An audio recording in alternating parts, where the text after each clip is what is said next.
आप सभी को जय हिंद। चलिए स्टूडेंट्स, आज हम स्टार्ट करते हैं अपना वैद्युत आवेश तथा क्षेत्र का दूसरा लेक्चर। और आज हम पढ़ने वाले हैं वैद्युत आवेश की परिभाषा, उसके प्रकार, उसके बारे में जो कुछ महत्वपूर्ण चीजें हैं, और लास्ट में हम पढ़ेंगे एक कूलाम क्या होता है, इस एक कूलाम की परिभाषा क्या होती है।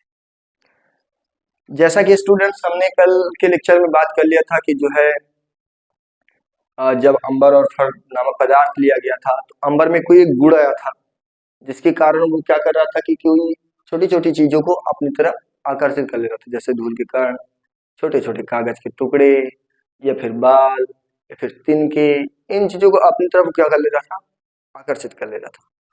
वहीं से निकल कर आई, उन्हीं गुण से निकल कर आई हमारी विद्युत आवेश की परिभाषा।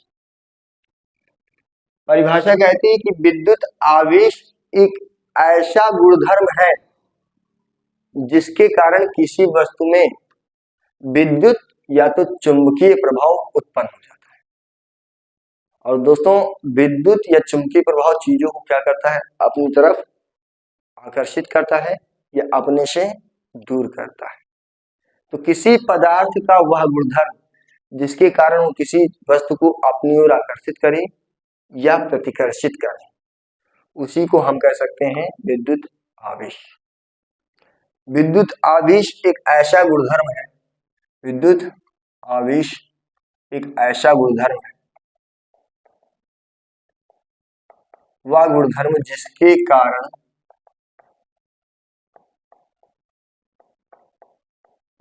कारण किसी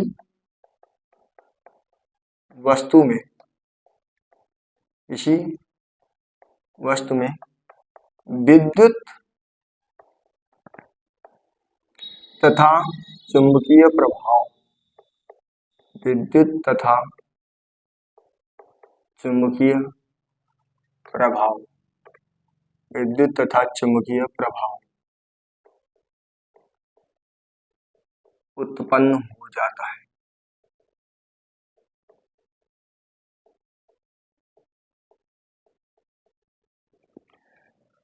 तो स्टूडेंट्स, ये होगी हमारी विद्युत आवेश की परिभाषा। विद्युत आवेश एक ऐसा गुणधर्म है जिसके कारण उस वस्तु में चुंबकीय प्रभाव या फिर विद्युत प्रभाव उत्पन्न हो जाता है। अगर हम बात करें ये कितने प्रकार के होते हैं, तो विद्युत आवेश दो प्रकार के होते हैं। विद्युत आवेश दो प्रकार के होते हैं।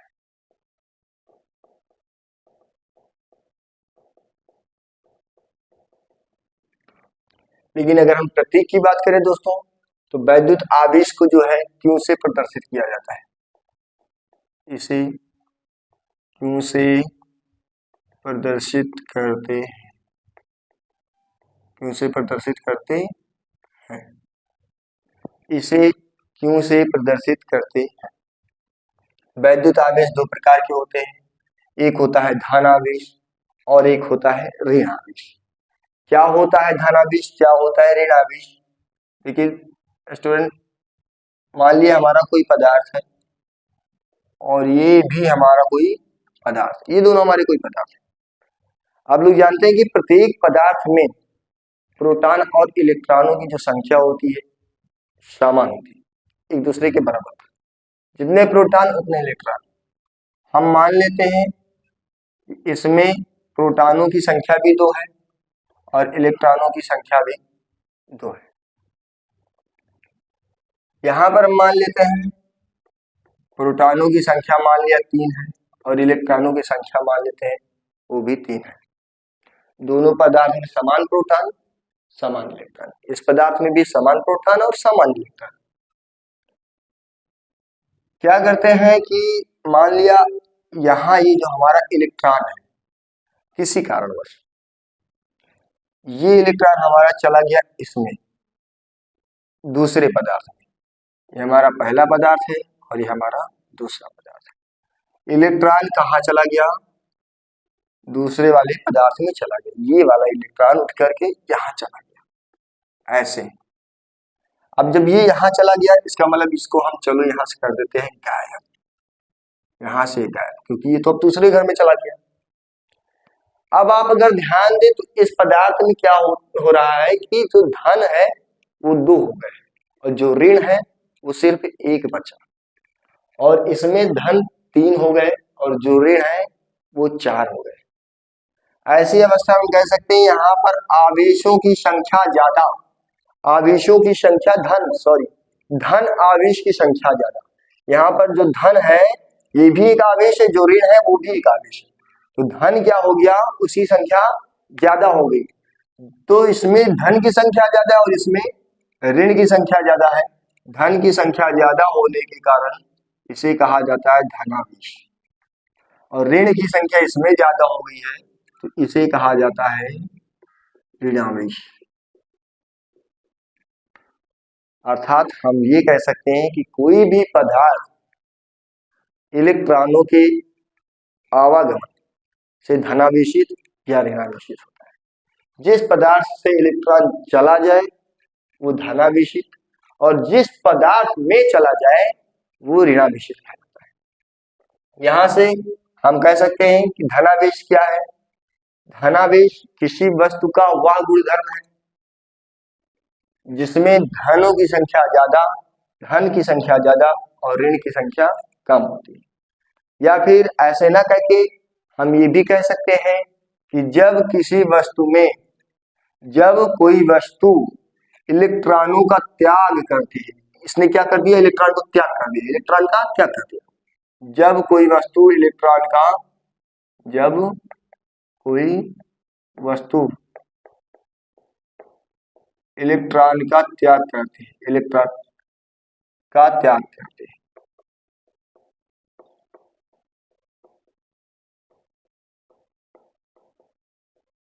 जब कोई वस्तु इलेक्ट्रॉन का त्याग कर देती तो उसे धनावेश कहते हैं। तो उस वस्तु पर उत्पन्न आवेश, उस वस्तु पर उत्पन्न आवेश को धन आवेश कहते हैं, धन आवेश कहते हैं। और जो वस्तु उस ऋण आवेश को या उस इलेक्ट्रॉन को ग्रहण करती है, उस इलेक्ट्रॉन को क्या कर ली, वो ये वाली वस्तु ग्रहण कर ली। तो जब कोई वस्तु इलेक्ट्रॉन को ग्रहण करती, इलेक्ट्रॉन का ग्रहण करती, को ग्रहण करती या का ग्रहण करती, बात वही है, का ग्रहण करती है, तो उस वस्तु पर उत्पन्न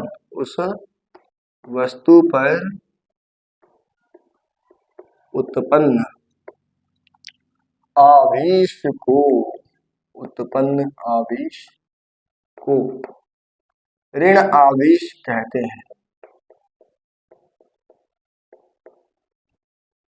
ऋण आवेश कहते हैं।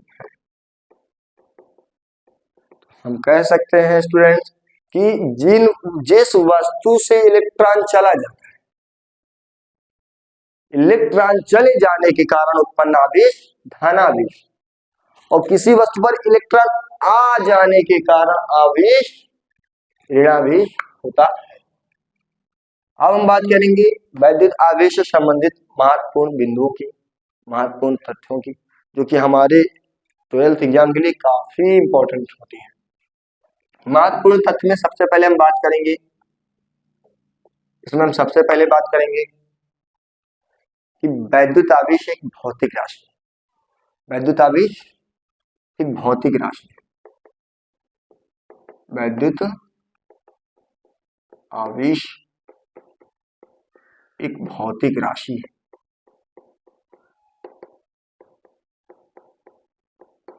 वैद्युत आवेश एक भौतिक राशि, भौतिक राशि ये कौन सी चीज है, क्लास 11 का पहले चैप्टर में आपने पढ़ा है। भौतिक राशि जिसका मापन किया जा सकता है, वही भौतिक राशि। जिन चीजों को हम माप सकते हैं उन सभी चीजों को हम लोग भौतिक राशि कहते हैं, उन राशियों को हम भौतिक राशि कहते हैं। वैद्युत आवेश इसे भी मापा जा सकता है, इसीलिए इसको भौतिक राशि कहते हैं। वैद्युत आवेश एक भौतिक राशि जिसमें जो वैद्युत धारा है, वैद्युत धारा है वो मूल राशि, वैद्युत धारा मूल राशि, और जो आवेश आया है, आवेश जिसमें आवेश आया है वो व्युत्पन्न राशि, व्युत्पन्न राशि। आपको हम इस बात को दोहरा देते हैं क्योंकि आप लोगों ने क्लास 11th में पढ़ाई की होगी, तो मूल राशि क्या होती है पता चला होगा आपको, व्युत्पन्न राशि क्या होती है ये भी पता चला। मूल राशियां ऐसी राशियां हैं जिनको उत्पन्न करने की कोई आवश्यकता नहीं है, लेकिन व्युत्पन्न राशियां वे राशियां हैं जो मूल राशियों की सहायता से ही उत्पन्न होती है। तो हमारी जो वैद्युत धारा है इसमें वो मूल राशि है, और जो हमारा आवेश है वो व्युत्पन्न राशि है। अगर हम बात करें कि वैद्युत धारा और आवेश में संबंध क्या है, तो वैद्युत धारा और आवेश में जो संबंध है वो है Q बराबर IT, Q बराबर I गुणे T, जहां पर Q हमारा वैद्युत आवेश है, Q वैद्युत आवेश है, और जो हमारा T है वो समय है, तथा जो हमारा यहाँ पर I है वो विद्युत या वैद्युत धारा है। I हमारा यहाँ पर वैद्युत धारा है। ये संबंध होता है विद्युत धारा तथा आवेश के बीच। कहने के लिए यहां से एक परिभाषा और निकल सकती है, विद्युत धारा तथा समय के गुणनफल को, विद्युत धारा तथा समय के गुणनफल को आवेश कहते हैं। अगर कोई आपसे आवेश की परिभाषा पूछता है, वैद्युत आवेश की परिभाषा पूछता है, आपको ये परिभाषा नहीं याद हो पा रही है, तो आप इस सूत्र से Q बराबर IT से कह सकते हैं कि विद्युत धारा I तथा समय T के गुणनफल को वैद्युत आवेश कहते हैं। आपको याद दिला देते हैं स्टूडेंट, क्लास 10th में आपने आवेश का एक और सूत्र पढ़ा था, Q बराबर NA, Q बराबर N। यहां पर भी Q का मतलब आवेश ही होता है, वैद्युत आवेश। E का मतलब होता है इलेक्ट्रॉन पर आवेश, एक इलेक्ट्रॉन पर आवेश, और जो N है वो है इलेक्ट्रॉनों की संख्या। यहाँ पर N जो हमारा N है वो है इलेक्ट्रॉनों की संख्या। अगर हम देखें यहाँ पर तो पहला सूत्र हमारा Q बराबर IT आ रहा है और दूसरा सूत्र आ रहा है हमारा Q बराबर N। हमारा यहाँ पर Q बराबर IT और Q बराबर NE दोनों को अगर हम बराबर रख सकते तो हमारा हो जाएगा IT is equal to NE। और ये हमारा बहुत ही इंपॉर्टेंट फार्मूला निकल कर आया है जो कि हमें न्यूमेरिकल करने में काफी ज्यादा मदद करने वाला है। तो इस फार्मूले को ऐसे ही चारों तरफ से बंद कीजिए, इसको कहीं बाहर नहीं जाने देना सिवाय दिमाग के, दिमाग में जाने दीजिएगा, उसके अलावा इसको कहीं बाहर मत जाने दीजिएगा। ये बहुत ही इंपॉर्टेंट होने वाला है जब हम लोग न्यूमेरिकल करेंगे, ठीक है। तो ये हो गया हमारी पहली बात कि भौतिक आवेश एक भौतिक राशि है, वैद्युत आवेश एक भौतिक राशि है, और विद्युत धारा और आवेश में हमने यहाँ पर संबंध देख लिया है। उसके बाद अब हम देखते हैं इसके दूसरे गुणधर्म, इसके दूसरे महत्वपूर्ण तथ्य। दूसरे महत्वपूर्ण तथ्य की अगर हम बात करें तो हम यहाँ पर कहेंगे कि वैद्युत आवेश जो होता है हमारा, वैद्युत आवेश अदिश राशि, वैद्युत आवेश एक अदिश राशि है। क्या होती है अदिश राशि? अदिश राशियां वे राशियां होती हैं जिनकी परिमाण जो निश्चित हो, आंगिक मान जो निश्चित हो, लेकिन उसकी दिशा निश्चित न हो, वो कहलाती है हमारी अदिश राशि। अदिश जिसमें दिशा ना हो, अदिश जिसमें दिशा ना हो, दिश दिशा, आ का मतलब ना हो, दिश मतलब दिशा, जिसमें दिशा का ना हो वही कहलाती अदिश। तो हमारी जो वैद्युत आवेश है, हमारी वैद्युत आवेश है कैसी राशि है? वैद्युत आवेश अदिश राशि है। अब इसके बाद अगर हम बात करें वैद्युत आवेश के विमीय सूत्र की, जो कि काफी इंपॉर्टेंट होता है, ये सारी बातें बहुविकल्पी में हम लोगों से पूछ ली जाती है और यूपी बोर्ड वगैरह में तो अब बहुविकल्पी 20 नंबर के आने वाला है। हम लोगों के लिए इन सारी बातों को ध्यान में रखना बहुत जरूरी है। हमारी जो वैद्युत आवेश है इसका जो विमीय सूत्र है, वैद्युत आवेश का विमीय सूत्र, का विमीय सूत्र। अब आप लोग जानते हैं विमीय सूत्र को सदैव एम एल टी और ए में निकाला जाता है। वैद्युत आवेश को सदैव एम एल टी और ए, गुरु ब्रैकेट कह लो, गुरु कोष्ठक कह लें या बड़े ब्रैकेट में ऐसे बंद करके रखा जाता है। अब यहां पर अगर हम निकालने चले तो देखिए हमने एक फार्मूला भी रखा था, Q बराबर आई टी, Q बराबर आई इंटू टी। अब यहां पर अगर ध्यान दें तो हमारा आया है आई, ये आवेश है, आवेश बराबर आई, आई हमारी धारा है, विद्युत धारा, और विद्युत धारा के लिए हम लिख सकते हैं ए विमीय सूत्र में। समय आया है हमारा यहाँ पर टी, तो हम समय के लिए लिख सकते हैं टी। कह सकते हैं वैद्युत आवेश का जब हम विमीय सूत्र निकले चलेंगे तो उसमें सिर्फ हमारा वैद्युत धारा है जिसको हम विमीय सूत्र में ए से लिखते हैं, और समय टी है जिसको हम विमीय सूत्र में कैपिटल टी से लिखते हैं। उसके अलावा ना तो हमारे पास एम है ना ही हमारे पास एल है। एम भी हमारे पास 0 है और एल भी हमारे पास 0 है। टी हमारे पास यहाँ आई एक ही है और ए भी हमारे पास एक ही है। इसको अगर हम और ठीक से लिखना चाहें, एक हम लोग लिखें या ना लिखें, M0 L0 T A ऐसे भी लिख सकते हैं। और ये हो गया हमारे वैद्युत आवेश का विमीय सूत्र। अब हम बात करेंगे महत्वपूर्ण तत्व नंबर 3 की, वैद्युत आवेश का जो मात्रक होता है, वैद्युत आवेश का मात्रक वो क्या होता है? सबसे इंपॉर्टेंट चीज है वैद्युत आवेश का मात्रक।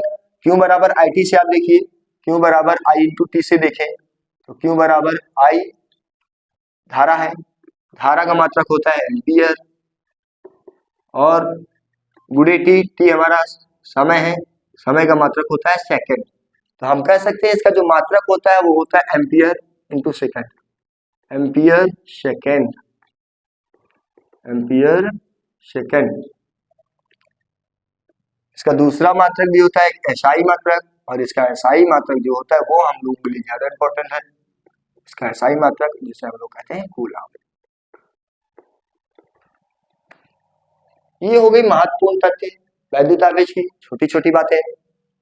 उसके बाद अगर हम लोग ध्यान दें, एक इलेक्ट्रॉन पर जो आवेश होता है, एक इलेक्ट्रॉन पर आवेश, एक इलेक्ट्रॉन पर आवेश, किसी वस्तु में इलेक्ट्रॉनों की संख्या और प्रोटॉनों की संख्या सदैव बराबर होती है। एक इलेक्ट्रॉन पर आवेश, फिर हम बात करते हैं एक प्रोटॉन पर कितना आवेश होता है, एक प्रोटॉन पर आवेश की मात्रा कितनी होती है। एक इलेक्ट्रॉन पर जो आवेश होता है वो होता है 1.6 गुणे 10 की घात माइनस 19 कूलम, और जो एक प्रोटॉन पर आवेश होता है वो होता है 1.6 गुणे 10 की घात माइनस 19 कूलम। ये क्या, दोनों पर आवेश बराबर? जी हाँ, जितना आवेश एक इलेक्ट्रॉन पर होता है उतना ही आवेश एक प्रोटॉन पर होता है, लेकिन प्रदर्शित करने के लिए इलेक्ट्रॉन हम सदैव माइनस में और प्रोटॉन के आवेश को सदैव हम प्लस में प्रदर्शित करते हैं। एक इलेक्ट्रॉन पर आवेश 1.6 गुणे 10 की घात माइनस 19 कूलम, एक प्रोटॉन पर आवेश बराबर प्लस 1.6 गुणे 10 की घात माइनस 19 कूलम। परिमाण में आवेश बराबर होते हैं लेकिन चिन्हों में अंतर होता है। इलेक्ट्रॉन पर उपस्थित आवेश को माइनस से और प्रोटॉन पर स्थित आवेश को हम प्लस से प्रदर्शित करते हैं। उसके बाद हम बात करते हैं दोस्तों एक कूलम की परिभाषा क्या होती है। अभी हम लोगों ने जैसे एक इलेक्ट्रॉन पर आवेश देखा 1.6 गुणे 10 की घात माइनस 19 कूलम। एक इलेक्ट्रॉन पर आवेश अगर इतना है, एक इलेक्ट्रॉन पर आवेश इतना हो गया, एक कूलम की परिभाषा यहीं से थोड़ी सी हम सीखेंगे। जब किसी वस्तु पर, जब किसी वस्तु पर लगभग जब किसी वस्तु पर लगभग 6.25, अब लगभग यहाँ पे लिखे या ना लिखे क्योंकि मैं एकदम एग्जैक्ट वैल्यू लिख दे रहा हूँ, लेकिन लगभग लिख दीजिएगा 6.25 गुणे 10 की घात 18। जब किसी वस्तु पर लगभग 6.25 गुणे 10 की घात 18 आवेश उपस्थित होता है, आवेश उपस्थित होता है, आवेश उपस्थित होता है, तो उसे 1 कूलाम आवेश कहते हैं। तो उस वस्तु पर जो आवेश उपस्थित है वो 1 कूलाम आवेश कहलाता है, तो वह 1 कूलाम आवेश कहलाता है, वह 1 कूलाम आवेश कहलाता है।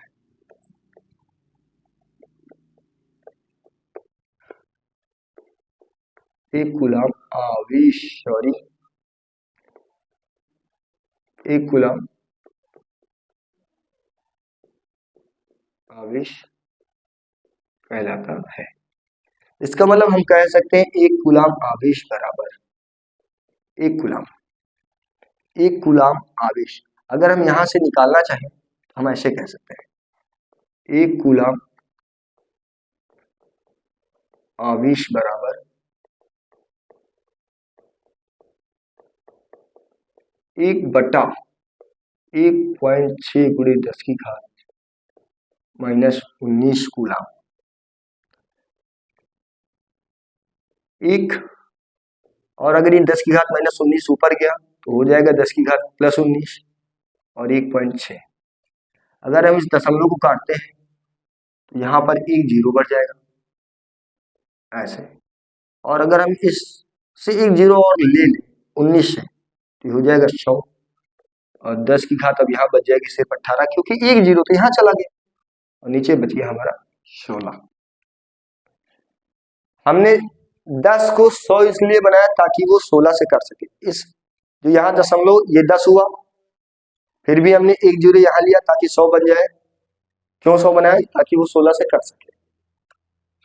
हम देखेंगे 16 96, अगर हम इसको काटे तो 16 96 और उसके बाद हमारा बचा 4 हमारा 16 से कटेगा नहीं, पॉइंट लगाएंगे 40 हो गया, 16 दूनी 32, 40 में हमारा 8 बचा, पॉइंट लगाए दशमलव लगाए तो 0 हो गया, 80 हो गया वो, 16 पंचे 80 और ये हो गया गुणे 10 की घात 18। तो यहीं से हमारा निकल कर आया था 1 कूलाम आवेश बराबर इतना। तो जब किसी वस्तु पर 6.25 गुणे 10 की घात 18 कूलाम आवेश उपस्थित होता है, जब किसी वस्तु पर 6.25 गुणे 10 की घात 18 आवेश उपस्थित होता है तो हम उसे 1 कूलाम आवेश कहते हैं। ये हो गई हमारी 1 कूलाम आवेश की परिभाषा। तो उम्मीद है स्टूडेंट्स कि आपको हमारा ये आज का लेक्चर पसंद आया होगा। अब हम मिलेंगे आपसे नेक्स्ट लेक्चर में, तब तक के लिए जय हिंद।